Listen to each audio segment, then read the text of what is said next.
kamu akan jadi bangsa dungu selamanya. Kita kaya, tapi posisi kita menjadi orang miskin.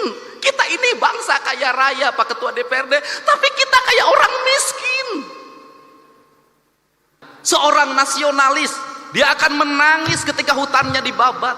Seorang nasionalis, dia akan menangis ketika hulu-hulu sungainya diuruk. Seorang nasionalis, dia akan menangis ketika mata airnya makin mengering. Kalau kita mengaku mencintai NKRI, mengaku menjadi nasionalis, membiarkan hutan dibabat, membiarkan sungai diuruk, membiarkan laut diuruk, dan membiarkan mata air mengering, saya katakan Anda pembohong. Puncak peringatan Hari Guru Nasional tingkat Provinsi Jawa Barat yang digelar di Jatinangor pada Selasa 9 Desember 2025 terguncang hebat oleh pidato Gubernur Jawa Barat Kang Deddy Mulyadi KDM yang meledak-ledak dengan suara keras menggelegar. Tanpa tedeng aling-aling, KDM berteriak lantang menelanjangi kepalsuan nasionalisme yang hanya sebatas slogan, seraya menuding mereka yang membiarkan hutan dibabat dan sungai dirusak sebagai pembohong. Dengan ada berapi-api, ia menggugat hilangnya hukum Tuhan dalam menjaga alam serta menumpahkan kemarahan pada realitas generasi muda yang asing di tanahnya sendiri karena terkunci oleh layar gadget, menjadikan bangsa ini kaya raya, namun bermental miskin dan lupa pada akarnya. Namun di balik gema vokalnya yang tinggi dan penuh emosi, KDM menyerukan revolusi kesadaran total bagi dunia pendidikan dan gerakan pramuka untuk berhenti mencetak manusia robot dan segera kembali memeluk alam secara nyata. Ia menginstruksikan agar sekolah tidak lagi hanya berkutat di ruang kelas, melainkan turun ke lapangan, menanam pohon keras, dan merawat lingkungan sebagai benteng pertahanan dari bencana yang terus mengancam. Semua yang hadir, saya mohon maaf kalau tidak bisa menyebutkan satu persatu Ketua PGRI Jawa Barat. 1 miliarnya nanti kita akan bawa lagi ke Sumatera.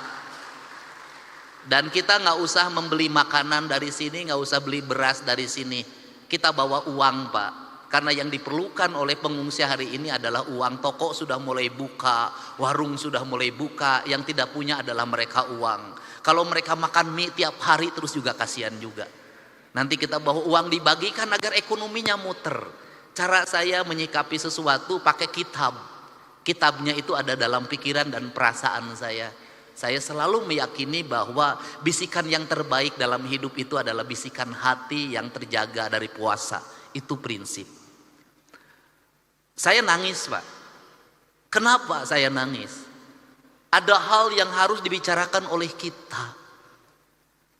Kita tiap hari ngomong tentang Negara Kesatuan Republik Indonesia. Tiap hari, Pak. Negara Kesatuan Republik Indonesia, negara kesatuan. Negara kesatuan itu negara yang bersatu.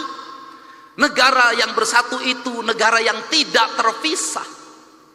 Dalam kerangka pemahaman Gus Muafik ada 2 hal di situ. Ada Tuhan ketika tunggal, ada Tuhan ketika jamak. Tuhan ketika tunggal disebutnya imanensi, dan Tuhan ketika jamak disebutnya transendensi. Ritualitas kita sudah sangat taat orang Indonesia terhadap ritualitas. Umroh ngantri, haji ngantri.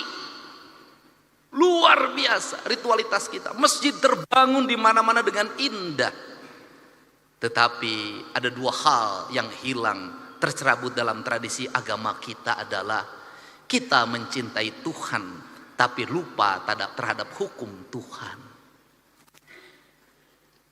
Hukum Tuhan yang benar, yang tidak perlu ditafsirkan, yang tidak melahirkan mazhab, yang tidak melahirkan kelompok, yang tidak melahirkan ormas adalah hukum alam. Hukum matahari tidak akan pernah berubah. Hukum tanah tidak akan pernah berubah. Hukumnya air tidak akan berubah. Hukumnya udara tidak akan pernah berubah. Tidak perlu pakai tafsir. Karena tidak perlu pakai tafsir, dalam pandangan saya mencintai Allah berarti tunduk dan patuh pada apa yang ditentukan oleh Allah. Ketundukan dan kepatuhan kita pada apa yang ditentukan oleh Allah adalah ketundukan dan kepatuhan kita pada kausalitas, pada sebab akibat, pada hukum alam, hukum yang universal, yang di seluruh negara sama itu hukumnya. Sehingga seorang nasionalis, dia akan menangis ketika hutannya dibabat. Seorang nasionalis, dia akan menangis ketika hulu-hulu sungainya diuruk. Seorang nasionalis, dia akan menangis ketika mata airnya makin mengering. Kalau kita mengaku mencintai NKRI, mengaku menjadi nasionalis, membiarkan hutan dibabat, membiarkan sungai diuruk, membiarkan laut diuruk, dan membiarkan mata air mengering, saya katakan Anda pembohong. Dan Anda tidak mencintai Indonesia. Saya secara pribadi hari ini anak-anak muda, Kak Kuarnas mulai posting di media sosial, mereka menggugat, Pak. Apa yang mereka gugat? Belanda menjajah Indonesia 350 tahun. Gunung masih utuh, samudra masih terbentang luas, sungai-sungai jernih. Dia meninggalkan perkebunan yang terhampar, bangunan-bangunan yang indah, gedung-gedung yang kokoh, jalan-jalan yang kuat, jembatan kereta api yang kokoh. Indonesia merdeka 80 tahun. Gunung gundul, sungai keruh, hutang menggunung, bangunan-bangunan hampir tidak ada yang berkualitas, jalan-jalan mudah rusak, jembatan mudah roboh. Pertanyaannya adalah, siapa yang penjajah itu?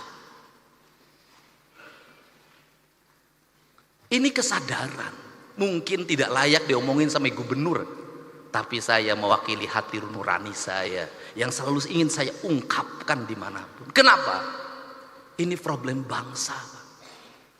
Dan kebiasaan kita ini adalah ketika bencana kita ribut melakukan perbaikan, tapi nanti ketika sudah musim kemarau lagi lupa lagi, berbuat lagi. Kenapa saya ngomong begini? Saya punya hitungan ekonomi. Kita dapat dari pembabatan hutan berapa triliun? Kita dapat dari pengambilan pasir berapa, dari pengambilan gunung berapa. Tapi ketika bencana berapa puluh triliun, ratus triliun yang harus kita kerahkan. Rugi. Bangun jalan di Jabar, baru bangun diinjek lagi sama Toronton yang tonasenya 40 ton, 30 ton, rugi, Pak. Dan semua orang diam, berdiri seperti patung. Patung dimusrikan, tapi sikap kita yang mematung, membiarkan kerusakan terhadap Indonesia dianggap ada sikap yang beriman. Gak bisa. Sehingga inilah yang ingin saya bangun. Gerakan pendidikan kita harus menggerakkan anak-anak kita kembali pada titik dasarnya. Dia adalah manusia Indonesia yang mencintai tanahnya. Problem anak-anak kita hari ini apa? Dia tidak mengenal tanahnya. Kenapa tidak mengenal tanah? Sejak lahir kakinya tidak pernah menginjak bumi. Pakai sendal, di sepatu, tidak pernah berlari di pematang sawah, tidak pernah berenang di sungai, tidak pernah dia berlari menuju gunung. Dia menghabiskan waktu dalam setiap hari hanya dengan gadget. Dia mengenal ikan di gadget. Dia mengenal padi di gadget. Dan setelah itu negara lain mengintip kita. Dia kemudian mengunci kita, otak kita, mengunci otak anak-anak kita. Standarnya sebegini, orang Indonesia umurnya segini. Kenapa? Mereka sudah punya rumusan. Kenapa? Bahan baku tempenya dari saya sudah tahu itu kualitasnya. Dagingnya dari saya, semuanya dari saya sudah tahu isinya apa. Kamu umurnya sekian, nanti ada penyakitnya ini, dan ketika penyakitnya ini ahlinya dari saya, alat kesehatannya dari saya, teknologinya dari saya. Kamu akan jadi bangsa dungu selamanya.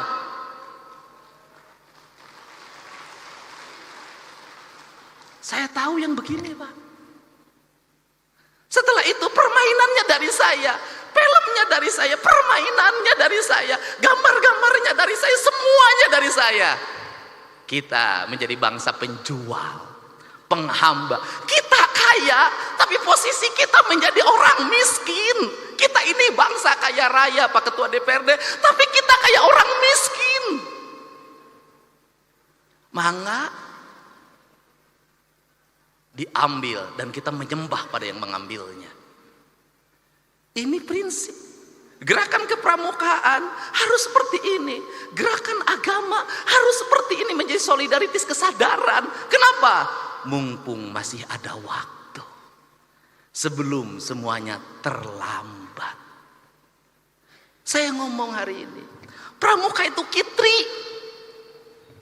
Pertanyaan saya, siapa yang nanam kelapa hari ini? Tiap hari itu dalam tradisi Sunda itu sebenarnya nggak boleh dawegan itu. Dawegan itu sakral aja, hanya untuk sesajen. Itu nggak boleh. Kenapa? Itu pantangan pamali. Saya tahu kalau yang mudanya diambil terus, yang tuanya tidak akan lahir. Akhirnya kita hari ini harga yang mahal kelapa. Kelapa karena bijinya juga diperlukan untuk industri biskuit di Cina. Barang yang murah kita ini tiap hari ngomong nanam nggak ada.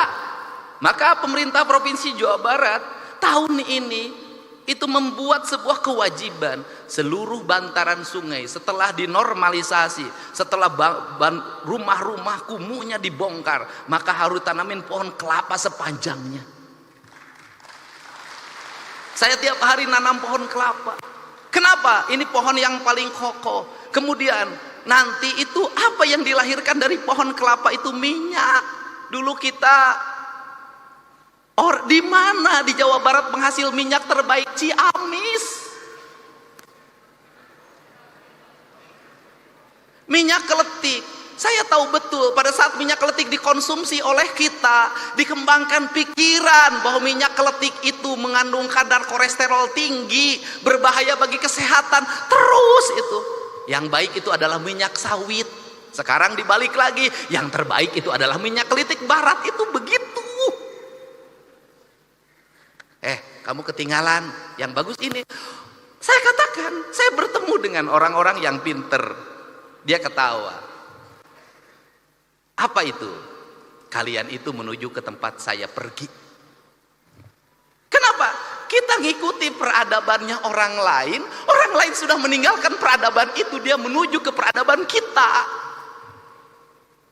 Makanya saya berulang-ulang, kenapa saya mulai dari isu Sunda? Kenapa?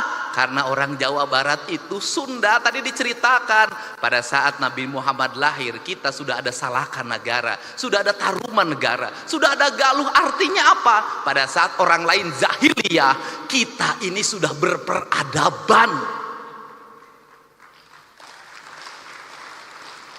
Dari sisi sebagai bangsa, saya sangat bangga sekali pada saat Nabi Muhammad diutus untuk mencerahkan pikirannya orang Jazirah Arab. Orang Sunda sudah punya kerajaan, orang Sunda sudah punya peradaban, orang Sunda sudah punya sistem, dan hidupnya tidak pernah berperang dan berbunuh-bunuhan. Sehingga kujang, jangan salah, kujang bukan alat perang. Kujang adalah alat sistem pertanian. Bangsa Sunda tidak pernah berperang. Hidupnya menjunjung tinggi apa? Dedehan, welasan, asihan, nulung kanu butuh, nalang kanu susah, nganter kanu sieun, nyaangan kanu poeken, saudara. Sehingga menjadi bangsa dipensif. Kenapa menjadi bangsa dipensif? Tanahnya sudah subur. Nggak usah, biasanya bangsa yang suka perang itu adalah bangsa yang di tanahnya kering. Dia mencari sumber energi, dia mencari sumber pertanian. Kita mengesagala ayak, makanya gaya hidupnya si Kabayan. Kenapa gaya hidup si Kabayan? Bari ngagerek ceri ge nuna bubuk menang lauk. Sederhana. Kenapa jadi begini hari ini? Karena hari ini di Jawa Baratnya sudah ada keragaman orang. Dari Sumatera, dari Kalimantan, dari Jawa Tengah, dari Jawa Timur. Semuanya hidup bersatu di sini. Maka sekarang kita berkompetisi. Nggak bisa ngandelin lagi ngagerek celi. Lamun ngagerek celi mana? Celi terus kayak manajer benangku batur alam. Makanya dirubah lagi oleh saya, harus kecekatan, tepat waktu, efektif. Dan saya contohkan di acara-acara provinsi, MC cuman pertama, kesininya nggak usah. Kenapa? Menghambat waktu dan cermin orang bodoh. Kenapa cering orman bodoh? Itu jadi gubernur yang nggak ngerti apa-apa. Diukwe dititah, maju ke depan pidato aja disuruh. Yang terhormat Bapak Guru, kami persilahkan. Manja kudu persilahkan, ambil kesempatan, jangan nunggu dipersilahkan. Gak boleh lah. Efektif satu hari sekian acara. Kenapa? Saya ingin mengefektifkan ini. Kenapa? Karena keuangan saya efektifkan, waktu saya efektifkan, kinerja ini saya kasih tahu ke teman-teman DPR. Ini aja yang menarik di Pemda Jabar. Pada saat pegawainya full kerja, kinerjanya lemah. Pada saat pegawainya setengahnya yang kerja, setengahnya di rumah, kinerjanya malah lebih bagus. Kenapa itu dilakukan? Duitnya kan kita berkurang 2,458 triliun. Saya harus ngirit listrik, saya harus ngirit air, dan kemudian jalan nggak usah macet kalau pagi-pagi. Akhirnya pegawainya setengahnya sekarang WFH di rumah aja.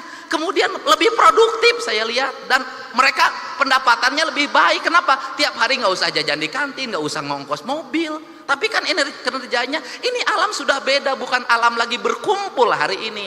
Hari ini adalah alam berproduksi. Produksi hari ini nggak usah lagi panas-panasan, bisa jadi sambil tiduran. Memang dunianya sudah dunia digital, ini birokrasi modern. Tetapi kalau untuk pendidikan dasar nggak boleh.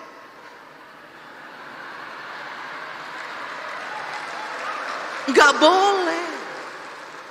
Kenapa? Yang dibentuk adalah karakter manusia, bukan mesin. Kalau SPJ bisa dibuat di rumah, klik kirim. Tapi pembentukan karakter nih yang Sukma Ayah harus belajar baca, nggak bisa. Yang diurus adalah hati, bukan mesin. Yang diurus bukan angka-angka, tapi manusia. Jadi saya tidak setuju anak SD menggunakan HP, anak SMP menggunakan HP. Kenapa? Pembentukan karakter dasar. Mereka harus tahu cara minum, mereka tahu cara makan, mereka harus bisa berlari, mereka harus bisa berjalan, mereka harus bisa bernyanyi, mereka harus bisa baca sastra, mereka harus bisa main musik, mereka harus bisa berinteraksi sosial. Kerakyatan yang dipimpin oleh hikmah kebijaksanaan dalam permusyawaratan perwakilan. Ya harus manusia.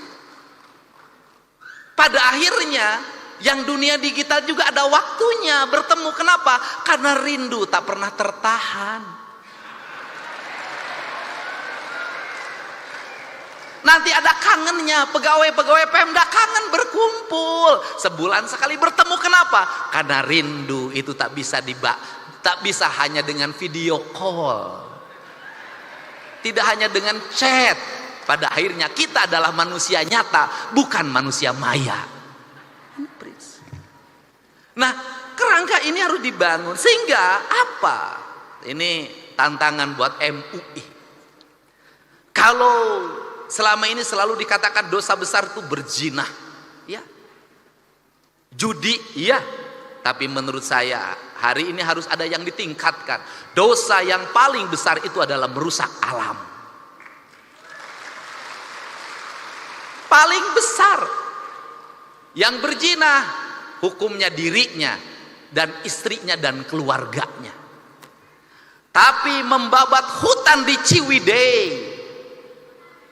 membabat hutan di Pangalengan, banjir lumpur, triliunan uang dikeluarkan menormalisasi Citarum, pada akhirnya tidak bermakna karena lumpur gunung masuk Citarum dan meluap. Berapa penderitaan yang dialami oleh banyak orang. Dan sebaik-baiknya manusia adalah yang bermanfaat bagi orang lain, dan seburuk-buruknya manusia adalah yang melakukan kerusakan di muka bumi. Kenapa? Karena kerusakan alam memperpendek umur bumi, bukan hanya umur dirinya, tapi umur bumi, mempercepat proses kiamat. Dan sekarang kiamat mungkin terjadi karena teman saya namanya Ahmad sudah punya cucu. Dia dipanggil kiamat sekarang. Ini para bupati hadir, terima kasih. Ini penting Pak. Jadi apa concern kita, agama kita hari ini? Saya kemarin ketemu dengan ketua Persis, ketua Muhammadiyah, ketua NU. Saya bilang fikih yang paling kuat hari ini adalah fikih lingkungan.